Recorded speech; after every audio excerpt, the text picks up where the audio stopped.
मेरे घर के हालत बहुत ज़्यादा ख़राब थे, इसलिए मुझे किसी ने बिहार में नौकरी करने के लिए कहा। मैं बिहार में नौकरी करने के लिए चला गया। बिहार में जाकर मेरे लिए और भी बहुत सारी मुश्किलें आ गई थी और मुझे यहाँ पर अभी आए हुए 5 महीने ही गुजरे थे। इसलिए मैंने कभी भी अपनी ज़िंदगी में कोई खुशियाँ भरने की कोशिश नहीं की थी। मैंने कभी किसी लड़की की तरफ नज़र उठाकर नहीं देखा था।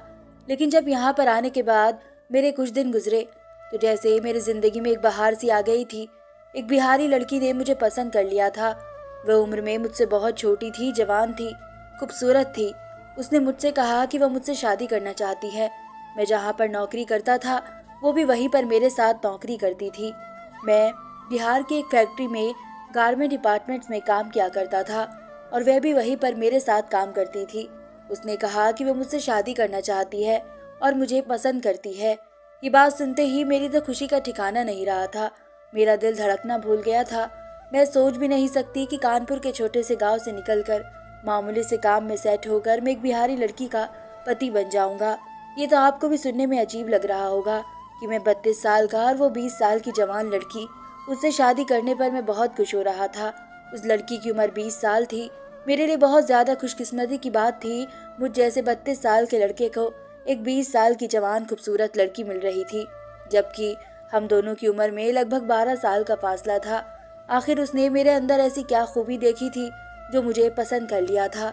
मेरे लिए मेरी ज़िंदगी की सबसे बड़ी खुशखबरी थी, क्योंकि मुझे गांव में तो कोई रिश्ता नहीं दे रहा था। इसलिए ये लोगों का कहना था कि अमन वहाँ जाकर बहुत बिजी हो गया है। अमन के पास ना तो टाइम है और ना ही इतना पैसा कि हम उसको अपनी बेटी दे सके। अब उसकी उम्र भी ज़्यादा हो चुकी है और फिर ऐसे में इतनी कम उम्र की लड़की मिल जाना बहुत बड़ी बात होती है। और वैसे तो वह इतनी ज़्यादा हसीन है कि मैं उसके साथ अपनी पूरी ज़िंदगी बिता सकता था। ये बात मैंने अपने माता पिता को बताई तो पहले तो वह खुश हो गए और खुशी से फूले नहीं समा रहे थे, मगर फिर मेरी माँ की आंखों में आंसू छलकने लगे। मैंने कॉल पर अपनी माँ से पूछा कि क्या हुआ है। माँ ने कहा कि अमन बेटा, क्या तुम्हें लगता है कि वो बिहारी लड़की तुम्हें हमारे पास आने देगी? बिल्कुल भी ऐसा नहीं होगा। अब तो बस तुम बिहार के ही होकर रह गए हो। खुशी तो बहुत है बेटा कि तुम्हें इतनी कम उम्र की लड़की मिल रही है और यकीनन वो गांव की लड़कियों से कहीं ज़्यादा खूबसूरत होगी, तुम्हारा ख्याल भी रखेगी, क्योंकि तुम उम्र में उससे बहुत बड़े हो और उसने तुम्हें अपनी मर्जी से पसंद किया है। लेकिन परेशानी ये है कि हमें तो तुम भूल ही जाओगे। सारी जिंदगी हमने तुम्हें पाल पोस कर बड़ा किया, हमें तुमसे बहुत सारी उम्मीदें हैं और आखिर में तुम उस बिहारी लड़की के ही होकर रह जाओगे। बस माता पिता की किस्मत में आखिर में सिर्फ मायूसी के सिवाय कुछ नहीं बचता। बस बेटे, मेरे दिल का बोझ हल्का हो गया। अब कॉल काट देती हूँ। माँ के रोने की आवाज़ मेरे कानों में गूंज रही थी। ये बात तो माँ ने बिल्कुल ठीक कही थी। जब मैं रीना से शादी कर रहा था तो मुझे बाकी लोगों को भूलना ही पड़ता। मैं बहुत ज़्यादा परेशान हो गया था। मेरे दिल में एक ख्याल आया कि इंसान को रोज़गार किस किस तरह से परेशान कर देता है कि उसे अपने को ही छोड़ना पड़ता है। मुझे उन लड़कियों का दर्द बहुत महसूस हुआ जो अपने माता पिता को छोड़कर अपनी ससुराल की हो जाती है और फिर उन्हें वापस अपने घर आने के लिए किसी की परमिशन की ज़रूरत होती है। फिलहाल मैंने अपनी होने वाली बिहारी पत्नी रीना से ये बात कही तो वो मेरे गले लग गई और मेरे गले लग कर कहने लगी, तुम ऐसी बातें क्यों कर रहे हो?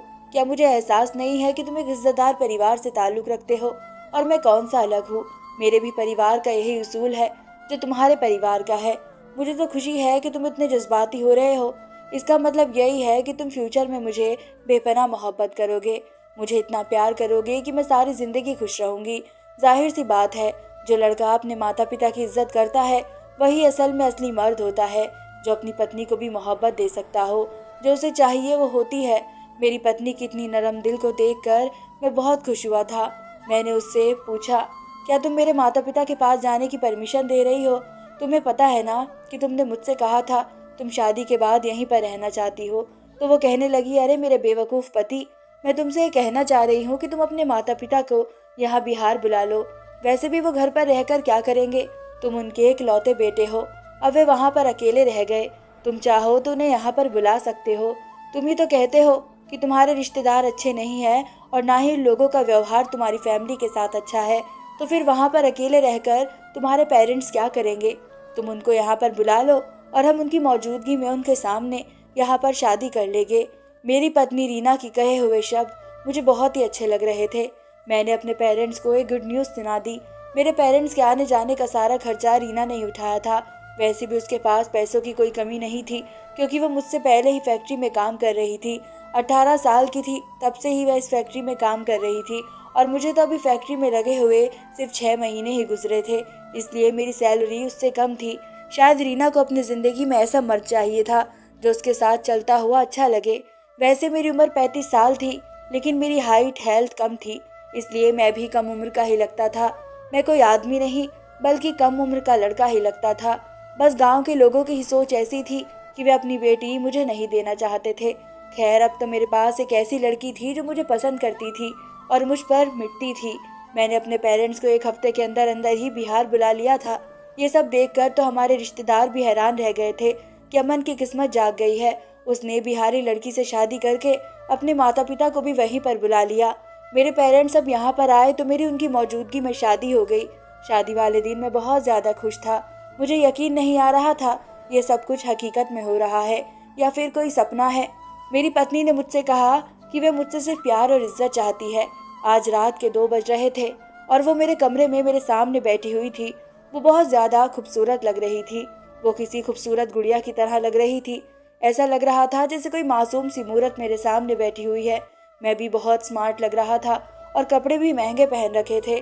मेरे अनपढ़ होने का सबूत ये था कि मैंने अपनी पत्नी के लिए जो गिफ्ट लिया था उसको मैंने एक सिर्फ छोटी सी थैली में रख लिया था। ना ही उसको बॉक्स में रखा और ना ही उसको पैक कराया, जबकि मेरे पास एक थैले में अलग से पैसे भी पड़े हुए थे जो मैं आज सुबह सुबह ही लेकर आया था।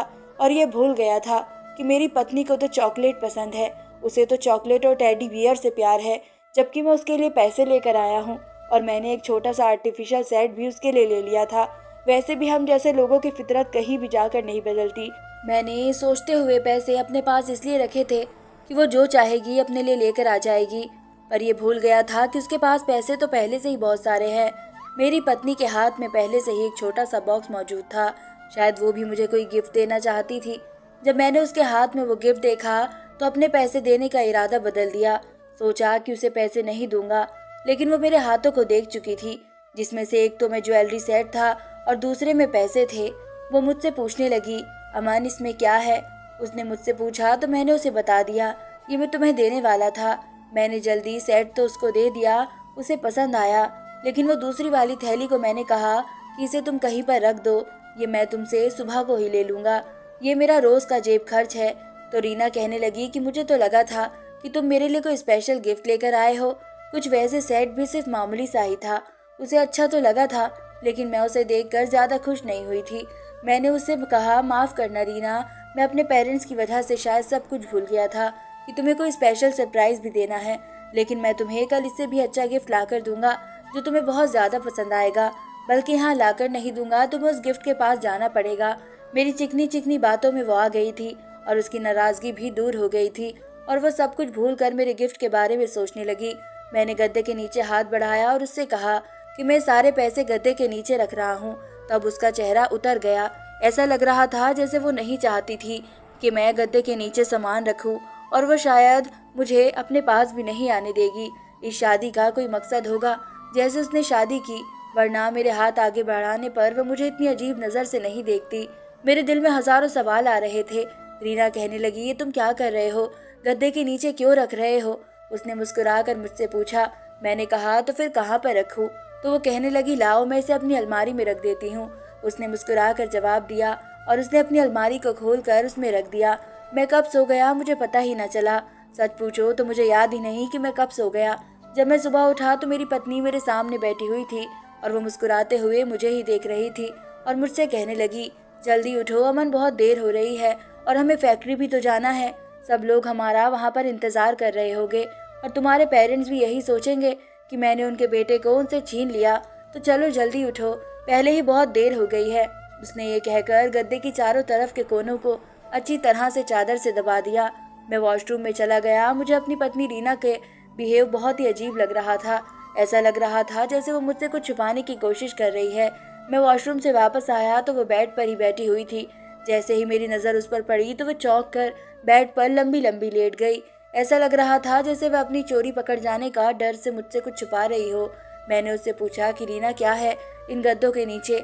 तो रीना कहने लगी, गद्दों के नीचे तो कुछ भी नहीं है, मैं आपसे क्या छुपाऊंगी। मैं क्या उसके नीचे कोई गलत चीज़ रखूंगी, या फिर मेरे पास कोई खजाना है जो मैं गद्दों के नीचे दबा के रखूंगी। जैसे ही मैं पीछे मुड़ा और तैयार होने लगा तो अचानक ही वह खड़ी हो गई और उसने जल्दी से गद्दे के नीचे से कुछ निकाला और फौरन उसको अलमारी के अंदर रखकर अलमारी को ताला लगा दिया। मैं अब शक में पड़ गया था कि अगर रीना मुझसे कुछ नहीं छुपा रही तो फिर उसने अलमारी में क्या चीज़ रखी है और फिर ताला क्यों लगाया है। ये बात मेरे दिमाग में घूम रही थी। हम लोग एक साथ घर से निकल गए और अपनी फैक्ट्री में जाकर काम करने में बिजी हो गए। रात कैसे हो गई पता ही नहीं चला। दिन भर हमने अपनी फैक्ट्री में काम किया और फिर रात के 8 बजे हम लोग अपने पेरेंट्स के पास गए थे। वो भी हमें देखकर बहुत खुश हो गए थे। मेरी पत्नी ने अपने किसी जानने वाले से एक छोटा सा घर किराए पर ले लिया था जिसमें मेरे माता पिता ठहरे हुए थे, क्योंकि वह हमारे साथ उस घर में नहीं रह सकते थे जिस घर में हम रहते थे, और वह भी बहुत छोटा था। उसमें सिर्फ एक कमरा और छोटा सा आंगन ही था। अगले दिन मैं किसी काम से घर से बाहर निकला तो रास्ते में मुझे मेरा दोस्त मिल गया। वो बिहार में काम के लिए आया हुआ था। मैं जब उससे मिला तो मैंने उसे उसके हाल पूछे और वो भी मुझसे बातचीत करने लगा। उसे मेरी शादी के बारे में पता था और हम दोनों बैठकर एक चाय के ठेले पर बात करने लगे। वो मुझे अजीब गरीब बातें पूछने लगा तो उसने शादी वाली रात के बारे में मुझसे मजाक और बातचीत शुरू कर दी। मैंने उसे सख्ती से मना कर दिया कि मैं ऐसी बातें हंसी मजाक के लिए नहीं करना चाहता। मैं और मेरी पत्नी तो 2 शरीर और एक आत्मा है और हम एक दूसरे की इज्जत करते हैं। वो कहने लगा, तुम तो बड़े ही बदल गए हो, ये बिहार की लड़की है, होशियार है ना। मैं उसकी बात सुनकर चौकन्ना हो गया। क्या मतलब है तुम्हारा? किस चीज़ से होशियार रहूं? उसने कहा, बस ऐसे ही बता रहा हूँ, किसी भी चीज़ से होशियार रहना। उसकी बात सुनकर मैंने गद्दे वाली बात तो अपने दोस्त को बता दी, क्योंकि मैं ये बात नहीं छुपा सकता था। उसमें ऐसी भी कोई शर्म वाली बात नहीं थी जो मुझे ये बात उसे बताने से रोकती। मेरी बात सुनकर मेरा दोस्त अचानक ही उछल पड़ा और कहने लगा, तुम ठीक कह रहे हो, तुम्हारी पत्नी जरूर गद्दे के नीचे कुछ रखती होगी और फिर गद्दे को भी तुम्हें हटाने से मना करती होगी। मैंने अपने दोस्त से कहा कि हाँ, ऐसा ही करती है, तुम ठीक कह रहे हो, शायद ये मेरा वहम भी हो सकता है, लेकिन मुझे ऐसा ही लग रहा था। आगे का नहीं पता। तो मेरा दोस्त कहने लगा, चलो तुम इससे पहले अपनी पत्नी पर शक करो, 2-3 दिन और तुम इस बात की सच्चाई का पता लगा लो कि वह रात को ऐसा ही करती है या फिर तुम्हें लगता है। मैंने उससे कहा, चलो ठीक है, मैं किसी दिन गद्दा ही उठा कर देखूंगा कि आखिर वो उसके नीचे क्या रखती है, और वह रात को भी सोने से पहले बड़ी अजीब सी हरकतें करती है। मैंने अपने दोस्त को बताया। उसने कहा कि ठीक है, तुम 2-3 दिन उसको आजमा कर देखो, उसके बाद तुम किसी नतीजे पर पहुंच सकते हो। रात में तो मुझे किसी और चीज़ से ज़्यादा इंटरेस्ट रीना के उस बिहेवियर में था कि वह गद्दे के नीचे क्या रखती है। फिर वही हुआ। रात हुई तो रीना का बिहेवियर अजीब सा हो गया। बाकी सारी बातें तो वो मेरी मानती ही थी, किसी चीज़ पर उसे कोई एतराज़ नहीं था, लेकिन गद्दे के साथ वही राज रखी थी। गद्दा तो ये वैसे ही चादर से दबा रही थी जैसे उसके नीचे कोई खजाना हो, और वो अपनी साइड की तरफ वाले गद्दे के साथ ही ऐसा करती थी। मुझे कहने लगी, अमन इधर होकर लेटो, ये क्या कर रहे हो? उसने मुझे अपनी जगह से पीछे हटा दिया और कहने लगी, मैं देख रही हूँ कि तुम मेरी जगह पर लेटने की कोशिश कर रहे हो, बहाने से गद्दे के नीचे देखना चाहते हो। प्लीज़ तुम ऐसा मत करो, मैं तुम्हारी पत्नी हूँ और मुझे तुमसे ज़्यादा घर की साफ सफाई का ध्यान रहता है। इस साइड का बिस्तर बिल्कुल ठीक है। वो फिर मेरे तकिए पर मेरे पास आकर लेट गई और मेरी बाजू पर अपना सर रख लिया। मैं मजबूर था। शुरू शुरू में इंसान इतना कंफर्टेबल तो नहीं होता कि एक दूसरे से हर बात कर सके। मैं भी खामोश हो गया और उसी तरह से वो मेरी बाजू पर सिर रखकर सो गई और मैं भी सो गया। मैं उठा तो मुझे फिर याद नहीं था कि रात क्या हुआ। मेरी पत्नी ने किस तरह से सामान गद्दे के नीचे से निकाला और अलमारी में रख दिया और अलमारी को ताला लगा दिया। अब तो ये बात कंफर्म हो चुकी थी कि वह ज़रूर गद्दे के नीचे कुछ रखती थी और फिर रख कर मुझसे छुपाती भी थी। अगले दिन मैंने अपने दोस्त को फैक्ट्री के बाहर बुला लिया और मैंने अपने दोस्त को ये बात बता दी तो उसने कहा कि ज़रूर तुम्हारी पत्नी का कोई ना कोई मकसद होगा। अब तुम्हें उसकी सच्चाई का पता लगाना ही होगा कि वो गद्दे के नीचे क्या रखती है और क्यों रखती है, और उसकी वजह भी तुम्हें ही पता लगानी चाहिए। देखो, पहले तो मुझे शक हो गया था कि एक लड़की जिसके पास भगवान का दिया सब कुछ है वह तुमसे क्यों शादी कर रही है, और फिर इतनी कम उम्र की लड़की, वो किसी और लड़के से भी तो शादी कर सकती थी। ज़रा सोचो तो सही कि तुम में ऐसी कौन सी खास चीज़ थी कि उसने तुमसे शादी की ठानी। वह कुछ और तो नहीं करने जा रही थी। करण की बातें मुझे डरा रही थी। मैंने उससे कहा, तुम्हारा क्या मतलब है कि वो क्या करेगी मेरे साथ? तुम ऐसा क्यों कह रहे हो? करण मेरी बात सुनकर सोचने वाले अंदाज में कहने लगा, देखा अमन, मैं तुम्हें बेवफा के शक में नहीं डालना चाहता था, लेकिन एक बात तो सच है जो मुझे नजर आ रहा है। तुम्हें खुद भी अजीब लगता है कि कि वह ज़रूर तुम्हारे बेड के गद्दे के नीचे सोने से पहले कुछ रखती है जिससे वह सुबह निकाल लेती है। अब ये तुम पर लागू होता है कि तुम इस चीज़ को किस तरह से ढूंढो, क्योंकि अगर फिर कोई बात हुई तो फिर तुम्हारा जिम्मेदार कौन होगा। अब तो तुम अपने माता पिता को भी यहाँ पर बुला चुके हो। ये सोचो कि ये लड़की 1 महीना पहले तुम्हारे लिए बिल्कुल अजनबी थी और आज तुम इस लड़की के साथ एक कमरे में रह रहे हो, खा रहे हो, पी रहे हो और उसके साथ घूम रहे हो, अपने होश खो रहे हो। क्या पता वो लड़की कौन है और तुम्हारे साथ क्या करना चाह रही है। तुम होश में आओ।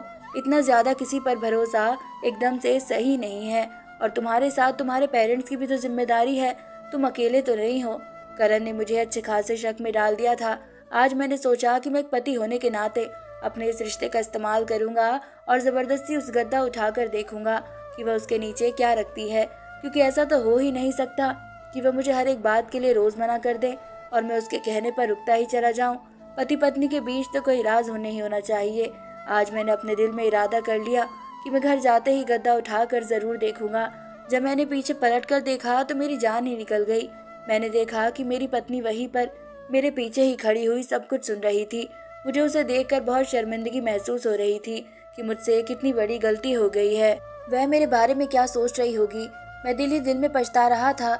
मेरी पत्नी मेरा सारा प्लान जान चुकी थी। अब मैं अपनी पत्नी से ये भी नहीं कह सकता था कि तुम गद्दे के नीचे क्या रखती हो। अगर ऐसा करता हूँ तो मैं बहुत ही गिरा हुआ इंसान लगता। जैसे उसके चेहरे के एक्सप्रेशन थे, उससे तो ऐसे ही लगता था जैसे मेरी पत्नी को इस बात पर बहुत ही गुस्सा आया था और उसे मुझ पर अफसोस हो रहा था कि मैं कितना बेगैरत इंसान हूँ जो अपने दोस्त से अपनी पत्नी की बुराई कर रहा था। मेरे दोस्त को भी अंदाजा हो गया था कि मैं अपनी पत्नी के सामने अंधा हो रहा हूँ। मेरे दोस्त ने कहा, तुम भी कितने पागल इंसान हो। अगर उसे पता चल भी गया है कि तुम मुझसे ये बात कर रहे हो तो तुम्हें उस पर भरोसा करना चाहिए बजाय परेशान होने से। तुम एक काम करना, घर जाते ही गद्दे बेड से हटाकर देखना और कहना कि मुझे बस यही जानना था कि गद्दे के नीचे क्या है।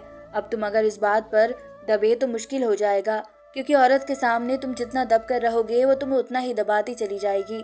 मेरे दोस्त की बात भी सही थी। अब मैं इसी एहसान में दबा हुआ था कि वो बिहारी है, उसने मुझसे शादी कर ली, मेरे माता पिता को भी यहाँ पर बुला लिया। अगर मैं बराबरी करता तो उसने मुझ पर कोई एहसान नहीं किया था। अगर वो बिहार से थी और अमीर परिवार से थी, लेकिन शादी तो उसने मुझसे पसंद की थी। ऐसा तो नहीं है कि मैंने उसे पसंद के लिए मजबूर किया हो, शादी के लिए उससे कोई ज़बरदस्ती की हो। मैं ज़बरदस्ती करके भी कहाँ जा सकता था, क्योंकि मेरी इतनी औकात नहीं थी। पर अगर वह मुझे पति के तौर पर एक्सेप्ट कर चुकी थी तो अब उसे मुझसे कोई भी बात छुपानी नहीं थी। मेरे दोस्त ने जब ये सारी बातें मुझे समझाई तो मैं तसल्ली से हो गया। मैंने सोच लिया कि अब मैं उससे साफ साफ बात करूंगा। मेरा दोस्त वहाँ से चला गया और मैं फैक्ट्री के अंदर चला गया। शाम को जब हम दोनों पति पत्नी घर आए तो रीना के अंदाज कुछ बदले हुए थे। मेरी पत्नी ने मुझे देखा तो कुछ भी नहीं बोली। थोड़ी देर के बाद कहने लगी, क्या हुआ है, आप कुछ परेशान लग रहे हो। मैं घबरा गया। मैंने कहा, मैं परेशान तो नहीं हूँ, लेकिन हैरान ज़रूर हूँ और यही पूछना चाहता हूँ कि तुम गद्दे के नीचे क्या रखती हो। तो वो कहने लगी है, मैंने सब कुछ सुन लिया है। आपने अपने दोस्त से जो भी कहा, अपनी पत्नी की बात सुनकर मैं शर्मिंदा होने की बजाय अपनी बात पर ही डट गया। मैंने कहा, हाँ, तुमने सही सुना है। आखिर इसमें बुरा ही क्या है। तुम मुझे खुद ही बता दो कि तुम गद्दे के नीचे क्या रखती हो। इस कमरे में जो कुछ भी है, क्या उस पर मेरा हक नहीं है। मेरी पत्नी हंसकर कहने लगी, अरे तुम्हें किसने कहा कि तुम गद्दे के नीचे ना देखो। मैं तो बेवजह ही तुमसे छुपा रही थी, क्योंकि मुझे अच्छा नहीं लगता ना ऐसी बातें करना। और तुम खुद देख लो कि गद्दे के नीचे क्या है। मेरी पत्नी ने एकदम से बिस्तर हटाया और उसके बाद गद्दा भी हटाकर जमीन पर रख दिया। बेड पूरी तरह खाली पड़ा हुआ था। सच में उसके नीचे तो कुछ भी नहीं था। मैंने अपनी पत्नी से कहा, हाँ, मगर तुम रात को जरूर कुछ रखती हो, झूठ मत बोलो। वो कहने लगी, देखो, मुझे झूठ बोलने की आदत भी नहीं है। मैं अगर गद्दे के नीचे कुछ रखती तो तुम्हें क्यों नहीं बताऊंगी। चलो, अगर तुम्हें मुझ पर यकीन नहीं आता तो अगली बार जब मैं रखूंगी तो तुम खुद ही देख लेना। और इस टाइम में क्या रखती हूँ और क्यों रखती हूँ। मैंने कहा, चलो अच्छा है, ये भी अच्छा है। उम्मीद है कि अब तुम मुझसे कुछ छुपाओगी नहीं। पर उस दिन के कुछ दिन बाद तक हमारी शादी को 1 महीना गुजर गया, पर मुझे कमरे में आते ही नींद आ जाती थी। इतनी तेज नींद आती थी कि जब मेरी आंख खुले तो सुबह हो जाती थी और मैं यही सोचता रह जाता था कि आखिर में रात कब और कैसे गुजरी। मुझे तो ये भी नहीं याद कि नींद कैसे आई। मुझे तो ये भी नहीं याद कि जब मैं घर पर आया तो मैंने रात का खाना कब खाया और मैंने क्या खाया था। अब मुझे परेशानी होने लगी थी। मैं किसी तौर पर भी अपने साथ ऐसा बिहेवियर बर्दाश्त नहीं कर सकता था। मुझे पता लगाना ही था, या फिर कमरे में आते ही मुझे नींद क्यों सवार हो जाती है। मैंने सोचा कि शायद मेरी पत्नी मुझे चाय में कुछ मिलाकर दे रही होगी, या मेरे साथ कुछ ऐसा कर रही है जिससे मुझे नींद आ जाती है और मैं गहरी नींद में सो जाता हूँ। मैंने बहुत कोशिश की मैं पता लगा सकूं आखिर मेरे साथ क्या होता है, पर मैं इस कोशिश में नाकाम रहा। मैं सारा दिन सावधान रहता कि अपनी पत्नी के हाथ से कुछ भी ना खाऊं ना पीऊं, बल्कि एक दिन तो ऐसा हुआ कि मैं बाजार से ही खाना लेकर आ गया था और हम दोनों ने वही खाना खाया। उस दिन भी जब मैं घर के अंदर दाखिल हुआ तो मुझे आते ही नींद आ गई थी, लेकिन इस सबसे अच्छी बात यह हुई कि उसी दिन मेरी सुबह के 6 बजे की आंख खुल गई थी। सुबह को जब मैं उठा तो मुझे बहुत अच्छा महसूस हुआ था। फिर रात की किसी भी बात के बारे में सोच ही नहीं पाता था। मैं ज़्यादा से ज़्यादा अपने काम में ध्यान दिया करता था और मेरी पत्नी भी ऐसी ही थी। वो मेरे साथ फैक्ट्री जाती थी और अपने काम में दिन भर बिजी हो जाती थी और रात को घर में आते ही वो हम दोनों के लिए खाना बना देती। मैं भी कभी कभी उसके साथ उसके काम में हाथ बटा दिया करता था। आखिर में मैं अपनी पत्नी से पूछने पर मजबूर हो गया। मैंने अपनी पत्नी से बहुत प्यार से और मोहब्बत से पूछा कि मेरी जान, मुझे बता दो कि तुम ऐसा क्या जादू करती हो कि कमरे में आते ही मुझे नींद आ जाती है, और गद्दे वाली बात को तो मैं भूल ही गया हूँ। तुम गद्दे के नीचे क्या रखती थी? मेरी बात सुनकर वो हंसने लगी और कहने लगी, देखो, अगर तुम्हें लगता है कि मैंने तुम पर कोई जादू टोना किया है तो ये गलत है। जादू से तो मैं दूर भागती हूँ, बल्कि मैं तो ऐसे लोगों से नफरत करती हूँ जो जादू जैसी चीज़ों पर विश्वास रखते हैं। हाँ, पर एक जादू मैंने तुम पर ज़रूर किया है। मैंने घबराते हुए अपनी पत्नी से पूछा कि क्या, क्योंकि मुझे तो कुछ दिनों से ऐसा ही लग रहा था कि मैं किसी जादू टोने के असर में आ गया हूँ। देखो, तुम दूसरे शहर के लोगों को गलत आदतें होती हैं, रोज रात को देर से घर वापस आते हैं, जबकि हमारे शहर में ऐसा नहीं होता। यहाँ के सारे मर्द जल्दी घर में आ जाते हैं और अपने परिवार के साथ ही सो जाते हैं। यहाँ के मर्द रातों को देर तक दोस्तों के साथ भी नहीं बैठते, बल्कि रात तक घर से बाहर भी नहीं निकलते, और औरतें भी घर से बाहर नहीं निकलती, जबकि बच्चों पर भी पाबंदियां लगाई जाती है। सब लोग रात को 8 बजे तक ही सो जाते हैं और सुबह को 6 बजे तक उठ जाते हैं। दरअसल मैंने सुना है दूसरे शहरों के लड़के और आदमी रात के 1 या 2 बजे ही घर में घुसते हैं, लेकिन यहाँ पर ऐसा कुछ भी नहीं है। हमारे यहाँ एक तरीका बहुत अलग है। आप भी यहाँ पर अपने तरीके से ही चल रहे थे। जब हम दोनों फैक्ट्री से आते थे तो आप भी खाना खाने के बाद यहाँ से चले जाते थे और मैं घर में अकेली हो जाती थी और आपका इंतजार करती रहती थी। मुझे आपका तरीका बिल्कुल भी पसंद नहीं आया था। मेरी बात पर नाराज मत होना, लेकिन बात यही है कि आप बहुत गलत है। आपको रात को घर में होना चाहिए और अपनी पत्नी का ख्याल रखना चाहिए। वैसे तो आप मेरे साथ घर के कामों में भी हाथ बटाते हैं, लेकिन आपको बाहर जाने की ज्यादा फिक्र लगी रहती है। मैंने सोचा कि अगर मैं आपसे लड़ाई झगड़ा करूंगी, आपको बदलने की कोशिश करूंगी, तो शायद आप मुझसे नाराज हो जाएंगे, मुझसे लड़ाई झगड़ा करोगे। मैं आपको शादी के बाद से ही बदलने की कोशिश कर रही हूँ, लेकिन सच बताइए, क्या आपको अच्छा नहीं लगता कि आप घर में रहकर अपनी पत्नी का ख्याल रखें? ऐसा भी तो हो सकता है कि आपकी गैर मौजूदगी में घर में कोई घुस आए, फिर कोई ऐसा इंसान जो आपकी पत्नी को नुकसान पहुंचा सके, तो क्या आपको अच्छा लगेगा? उसने नज़र चुराते हुए कहा, तो बस ये सब कुछ मैं इसलिए ही कर रही थी। मेरी तो सिर्फ ये कोशिश थी कि आप रात को जल्दी घर में आ जाओ और जल्दी ही सो जाया करो। इस शहर में क्राइम बहुत ज़्यादा है। मैं नहीं चाहती थी कि मेरा पति भी किसी गलत काम में पड़ जाए या फिर लोग इसे मुश्किल में डाल दें। हमें ज़िंदगी आसानी से जीनी है तो हमें अपने तौर तरीके बदलने पड़ेंगे, और मैं यही कर रही थी आपके साथ। आपके तौर तरीके बदल रही थी। आपके गांव में ऐसा होता होगा कि आप रात को देर से घर वापस आते होगे, लेकिन यहाँ पर ऐसा कुछ नहीं है। यहाँ रात को जाने के बाद कोई बच्चा भी घर से बाहर नहीं निकलता। तभी तो यहाँ पर हर कोई इंसान सुबह जल्दी उठकर अपने कामों में लग जाता है और शाम को जल्दी फ्री होकर अपनी फैमिली के साथ टाइम स्पेंड करता है और फिर सो जाता है। और रही बात आपकी नींद की, तो मैं एक अलग तरह की कॉइल लगाती हूँ, जिससे मच्छर तो भागते ही है, साथ ही साथ उसकी खुशबू से हम दोनों को नींद भी आ जाती है। और रही बात बेड के गद्दे के नीचे क्या रखती हूँ, तो वह एक डिब्बे में देसी घी रखती हूँ और रोज रात को उसी से अपने पैरों की मालिश करती हूँ, क्योंकि सारा दिन फैक्ट्री में काम करके मेरे पैर दुखने लगते हैं। तो देसी घी से मालिश करके जहाँ पैरों का दर्द खत्म होता है, वहीं पर आंखों की रोशनी भी तेज होती है। अब भी अगर आपको ये लगता है कि आपके सोने के बाद मैं कहीं जाती हूँ या किसी से मिलती हूँ, कोई और काम करती हूँ, तो ऐसा बिल्कुल भी नहीं है। मैं तो रात को इस टाइम सो जाती हूँ। कमरे में होने वाली कॉइल की वजह से आपको भी घर में आते ही नींद आने लगती है, और यही इस कमरे की खास बात है। मैंने ये सब कुछ जानबूझकर किया ताकि हम दोनों की जिंदगी में आसानी हो। और देखो, छोटी मोटी बात पर शक मत किया करो। अगर तुम मुझसे पूछ लेते तो मैं तुम्हें साफ साफ बता देती, लेकिन तुमने सबसे पहले ये बात अपने दोस्त को बताई, उसके बाद मुझे कोई सवाल किया। अपनी पत्नी की बात सुनकर मैं शर्मिंदा हो गया था। सच में हम कभी कभी ऐसा ही करते हैं, छोटी से छोटी बात को दिल पर सवाल कर देते हैं और फिर इसी के बारे में सोचते सोचते एक छोटी सी बात का इशू बन जाता है और वह इशू हमारे रिश्ते की सारी खूबसूरती को छुपा लेता है। मैं आप सब लोगों से यही कहना चाहूंगी कि अगर आपको किसी पर भी थोड़ा सा भी शक हो तो आप उसके सामने बैठकर बात को क्लियर कर ले। कभी कभी अपनी पत्नी पर या अपने पति पर शक ना किया करे, वरना आपकी हंसती मुस्कुराती जिंदगी तबाह बर्बाद हो जाएगी। शक ऐसी चीज है जो लोगों के घर क्या सारी जिंदगियों को उजाड़ देता है। भगवान का शुक्र है कि मेरी पत्नी समझदार थी और उसने मुझे समझाने के लिए एक नया तरीका अपनाया। तो इस कहानी के बारे में आपकी क्या राय है, कमेंट करके ज़रूर बताएं। धन्यवाद दोस्तों। और अगर आपको हमारी कहानी पसंद आई हो तो हमारे चैनल को सब्सक्राइब करें, वीडियोस को लाइक करें और ज़्यादा से ज़्यादा शेयर करें। धन्यवाद।